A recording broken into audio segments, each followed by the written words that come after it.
Bonjour à toutes et bonjour à tous. Alors suite au premier podcast qui présentait l'intention de cette série Un petit pas d'amour vers soi, je vous propose aujourd'hui de faire ce premier pas ensemble. Et comme je vous le disais également, cette série est inspirée par le peuple des arbres. Alors ne me demandez pas pourquoi, comment, je ne sais pas, je me laisse guider pour vous offrir ce cadeau et me l'offrir également à moi-même. Je vais d'abord vous raconter une histoire. C'était une belle journée ensoleillée et je me suis endormie au pied d'un grand hêtre. Alors il m'a soufflé l'histoire de sa naissance et aussi de l'éveil de l'amour de soi dans le cœur des humains. Voici sa leçon d'amour.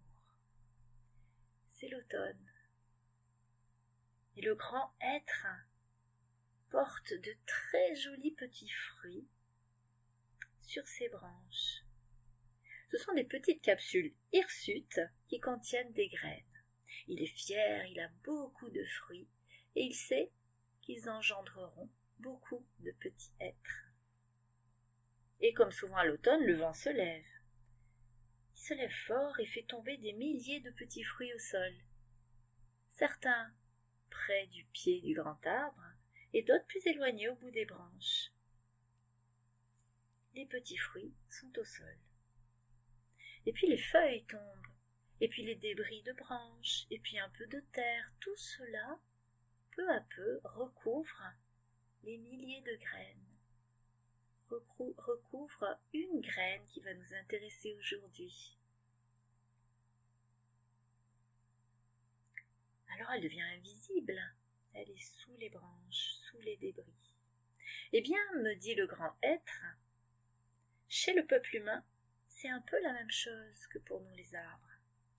Chez vous, la graine d'amour de soi, au fond de votre cœur, elle est souvent ensevelie, perdue, presque inaudible. Le grand être me dit, tout cela, ce sont vos croyances, sur vous-même.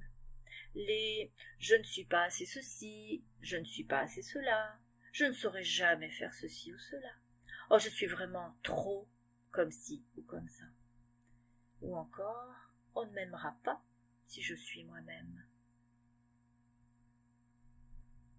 Certaines de ces phrases, de ces jugements ont été entendues dans votre entourage, et puis d'autres, vous les avez créées, vous les avez auto-créées en vous-même, me dit le grand être. Et alors la graine d'amour en nous s'est endormie sous le poids de ces fausses certitudes, de ces auto-limitations, de ces auto-dénigrements. Alors l'hiver arrive, et pour la graine d'amour en nous, comme pour la petite graine du être, elle semble morte au pied des grands arbres ou au fond de notre cœur. Mais tout ceci est juste une impression, vous le savez, le cycle de la vie reprend, et le printemps revient, pointe le bout de son nez, et au fond, sous le tas de feuilles et de débris et de terre, la graine frémit, la graine du grand être. Et la vie pousse en elle, le germe commence à pointer. Mais elle sent aussi tout ce poids de l'humus sur elle. Et comment va-t-elle pouvoir grandir avec tout ce poids au-dessus d'elle? Eh bien, comment elle va faire? Elle va pouvoir grandir en comprenant que l'humus est aussi la possibilité pour elle de se nourrir, de se gorger d'eau et de nutriments pour sa croissance. Eh bien, me dit le grand être, pour les êtres humains, c'est la même chose. Pour faire grandir l'amour de soi, il vous faut commencer par voir ce qui vous pèse, ce que vous n'aimez pas en vous. Oui, ça a l'air étrange à première vue et pas très confortable, mais les secrets de la vie sont souvent paradoxaux. Ce sont des invitations à aller plus profondément, ne pas s'arrêter juste à l'apparence des choses qui a l'air contradictoire ou paradoxal. Ainsi, les êtres humains peuvent accueillir avec amour tout ce qu'ils n'aiment pas d'eux-mêmes, leur ouvrir les bras plutôt que de les fuir, de les contrer ou de les cacher à soi et surtout aux autres. Le grand être me dit que ce n'est pas chose facile, il en est conscient. L'orgueil humain résiste. La peur d'être moins aimé des autres fait aussi son œuvre de camouflage, de non-authenticité. Je vais vous inviter maintenant à faire l'expérience avec l'esprit du grand être avec vous, faire l'expérience de ce qu'est accueillir un défaut, une faille, une faiblesse. On va faire l'expérience ensemble. Vous imaginez les yeux fermés, en vous ou dans une incapacité de vos comportements, un défaut, une faille, une faiblesse. Vous l'imaginez, vous la ressentez, pas une trop, on va prendre une petite pour aujourd'hui pour ne pas trop se brusquer. Vous l'accueillez et vous vous accueillez avec ce défaut, avec cette ombre à votre tableau. Vous regardez cette part de vous qui est incapable de ceci, qui ne peut pas cela, qui n'arrive pas à ceci, cela.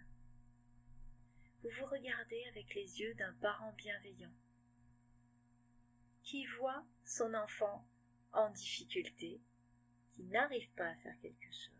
Et que fait le parent bienveillant? Il va lui faire un gros câlin. Je vais vous proposer, et à travers le grand être, je vais vous proposer de vous faire un gros câlin à la part de vous qui connaît cette faille, qui ne souhaite pas la voir et aujourd'hui qui va l'embrasser. Je vous laisse quelques instants avec cet accueil inconditionnel de votre faille, de votre défaut, de votre faiblesse. Je vous laisse quelques instants.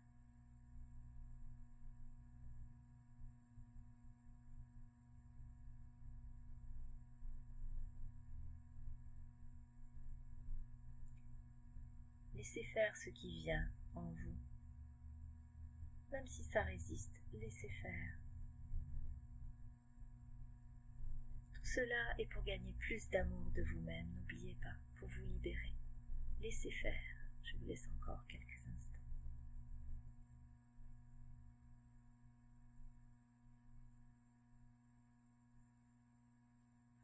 Vous avez aujourd'hui, grâce au grand être, un secret. Vous pourrez le reproduire à volonté. Vous êtes donc, à ce moment, cette petite graine qui comprend que ce qui semble l'ensevelir est aussi ce qui va la nourrir et la faire grandir. Le grand être me donne un autre secret de vie pour vous. Quand vous accueillez ce qui vous déplaît, une émotion ressentie se libère et vous récupérez toute l'énergie bloquée qui était une énergie destinée à maintenir vos auto-jugements, vos autodénigrements, la honte de vous-même. Toute cette énergie était bloquée dans ce système. Elle vous demandait une énergie folle chaque jour de maintenir ces idées fausses, ces identifications à des parts de vous qui finalement sont juste immatures. Vous n'êtes pas vos défauts.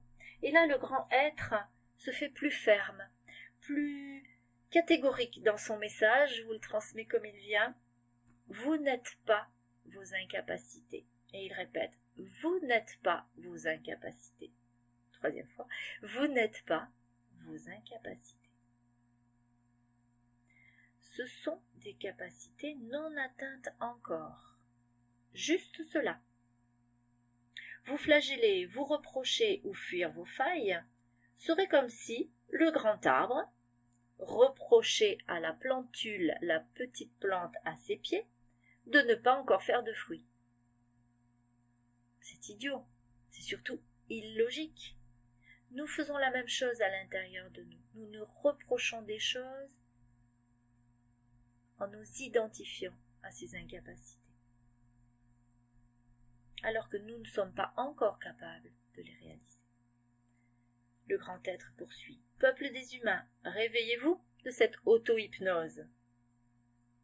Chaque jour, accueillez avec amour vos défauts, vos incapacités, comme vous ouvririez les bras à un enfant qui ne sait pas encore marcher, qui ne sait pas encore manger tout seul, qui ne sait pas encore lire, etc.